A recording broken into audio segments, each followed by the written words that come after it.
Hello viewers, welcome back, and today we're going to be talking a little bit about EA, and more specifically the economics behind developing a AAA title and why they won't make Battlefront 3. 7 years ago, Battlefront 2 was released, and just recently EA and DICE have stopped work on it completely, and there's no new updates and no new content for the game whatsoever. Despite this, players have been flocking to the game like crazy over the past few months, and people are desperate for Battlefront 3. I'm sure you've seen online on TikTok, Instagram, etc. the hashtag Battlefront 3, it's everywhere. Though Battlefront was an amazing game, it had a pretty rocky start, to be honest, notably the loot box scandal, where numerous lawsuits took place against the company, and even governments across the world commented on the problem. You see, the issue is that EA introduced these loot boxes as essentially gambling. It incentivized lots of game effort, or even real-life money, for a very small, risky chance at an in-game cosmetic, and this gambling was also offered to children. Even Disney had to intervene because they hated the idea that the Star Wars franchise was associated with gambling and that it was offered to children, so they had a word with EA straight away. Despite this, the game was eventually successful, and many people, including myself, loved it, whether that be on console or PC, which is what I now play on. But from experience, I can tell you that the game is also good on console. I used to play it on the PlayStation 4. And consequently, since this was the second game in the franchise, gamers eventually expected a third iteration. But unfortunately, according to EA, the corporate reality is that it wasn't economically viable. These days, the cost of making AAA titles is absolutely enormous. GTA 6, which has been on the go for years now, has an estimated total cost of $1 to $2 billion. Now, where that goes, no one has any clue, but our best guess is that it could go towards hardware for development, labour costs, so coders and graphic designers and stuff like that, and just overall technology enhancements. The new AAA games these days have improved graphics, better features, more content, and they have to make all of this work on very restrictive hardware due to consoles. Consoles always have restrictive hardware because they're sold in the masses and they are in a limited size. Think about the Xbox 360 could run GTA 5, so if that was on just computer hardware, it would probably be a lot more powerful.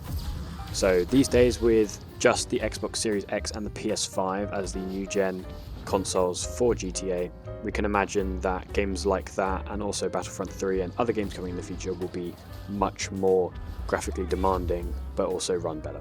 But regardless, Battlefront 3 for EA would be more of an investment than a project that they can work on, because these days all of the game owning companies are run more like businesses than actual game companies, and they don't think that the investment will pay off, even if they can get DICE to develop the game like they did before, and as we know, DICE always do a fantastic job.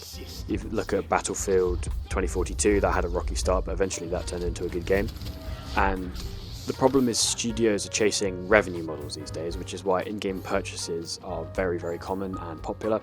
Battle passes are everywhere ever since Fortnite, and they are very common.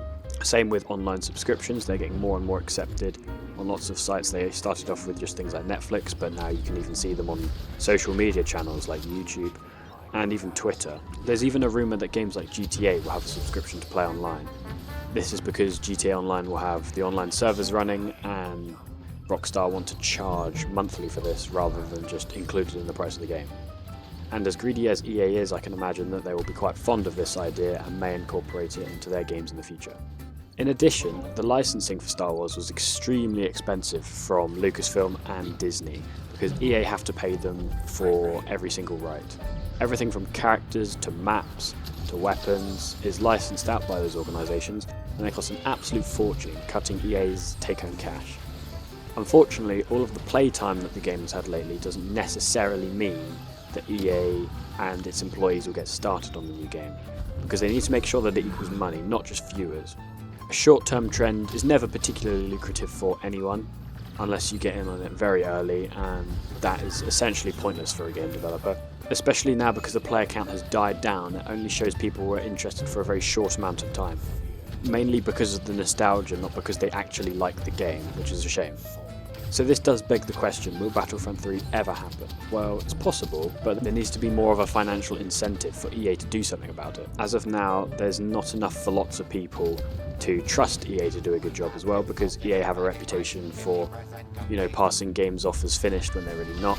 Lots of game studios are doing this at present, and if they do a bad job, no one would buy it.